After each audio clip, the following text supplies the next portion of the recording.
estamos con el maestro Rafael Gintori, a quien le voy a hacer una entrevista. ¿Empieza? Sí, cuando quieras. ¿A qué edad empezaste a tocar violín?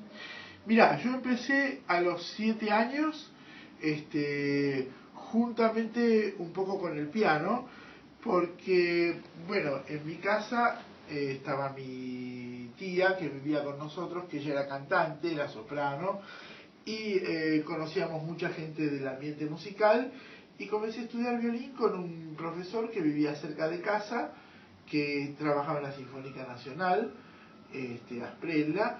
Luego entré en el Conservatorio Municipal, estudié con Emilio Pelaya, con Humberto Carfi, y luego me perfeccioné acá y afuera, en Europa. Fui becario del Ministerio de Ciencias y Educación de La Haya, y bueno, y eso. Muchas gracias. ¿Qué despertó en vos el interés por el violín?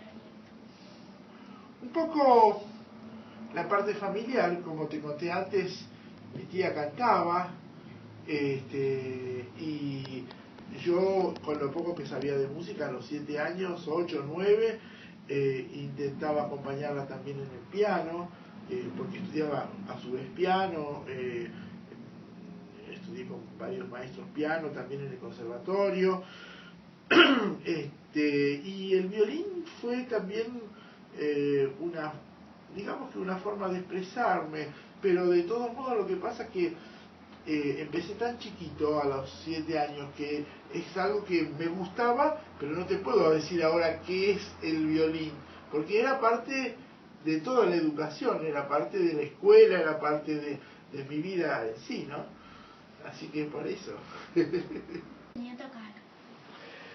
Como te dije anteriormente, había un profesor cerca de mi casa, que fue mi primer maestro de violín, y luego hice todos los años del Conservatorio Municipal de Buenos Aires, el Manuel de Falla, me recibí ahí, pero aparte perfeccioné mis estudios, los perfeccioné también acá con Simón Bayur, y luego en Holanda con profesores fantásticos, también en Suiza con Wan Chung, con gente muy, digamos, con gente muy grosa del violín. ¿Despertó en vos el interés por el violín?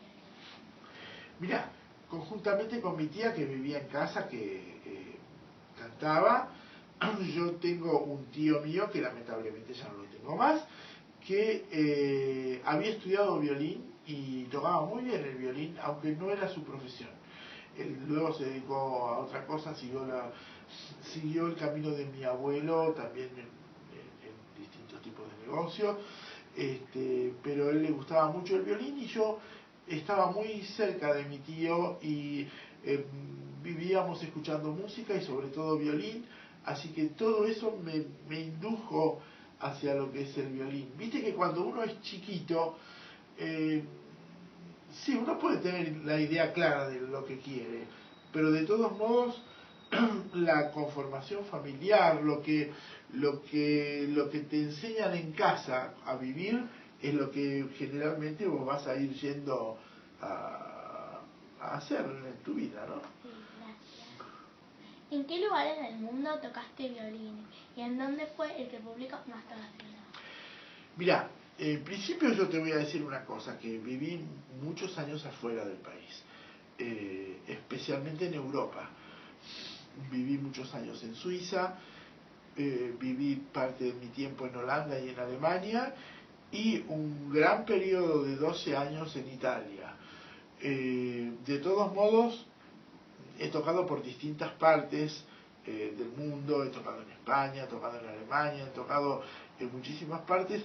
Te diría que de los públicos más cálidos, aparte del italiano y el argentino, que somos latinos, y te diría que los asiáticos son muy... Yo he tocado muchísimos conciertos en Taiwán, acompañado por distintas orquestas, tanto del lugar como algunas que han venido así de tourné como iba yo. Te diría que uno de los pueblos, digamos, más así más, donde se aprecia mucho la música, donde se lo quiere mucho al músico, es en Taiwán, por ejemplo. ¿Cómo se podría hacer para que los chicos jóvenes se interesen por la música clásica y el instrumento? Yo creo que esa es una pregunta clave que depende mucho de cómo enfocamos la educación.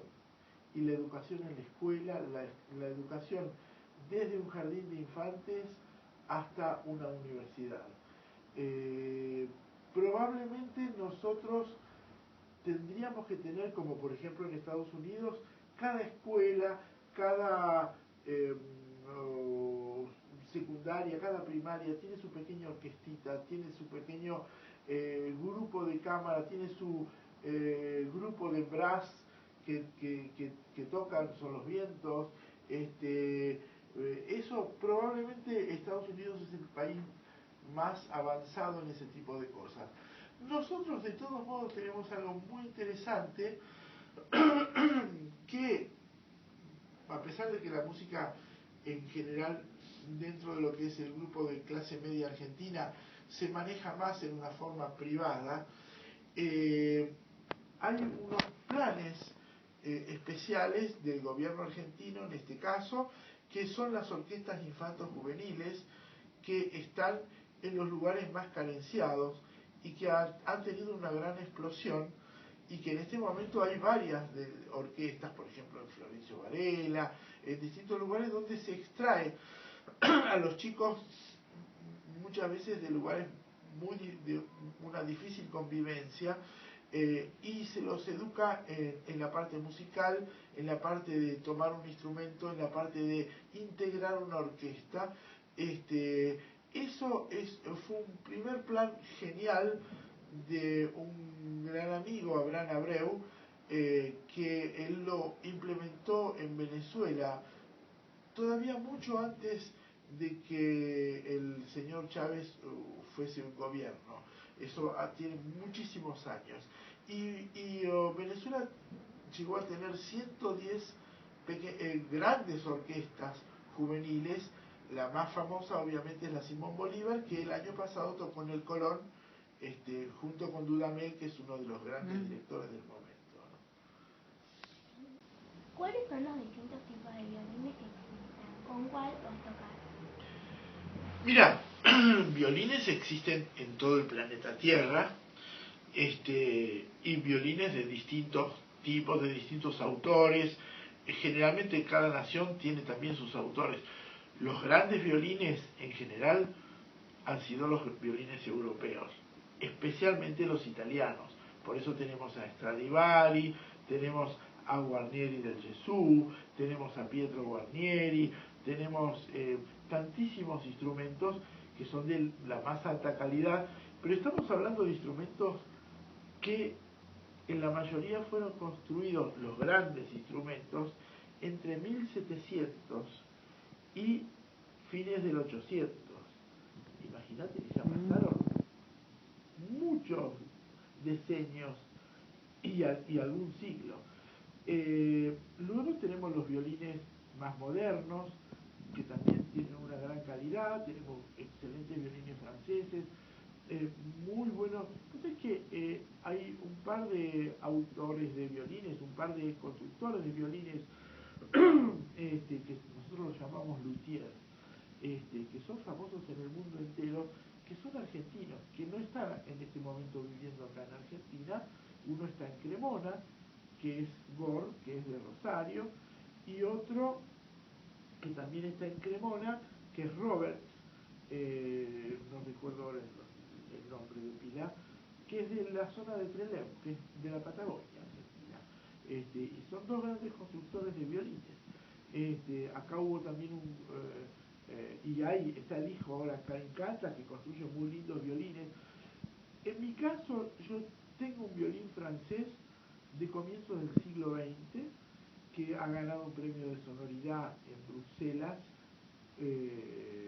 y que ha sido firmado por grandes violinistas, y que perteneció a un gran violinista, Lucien Capet, uno de los grandes violinistas franceses, de los comienzos del siglo XX. Ese es el instrumento con el cual yo, digamos,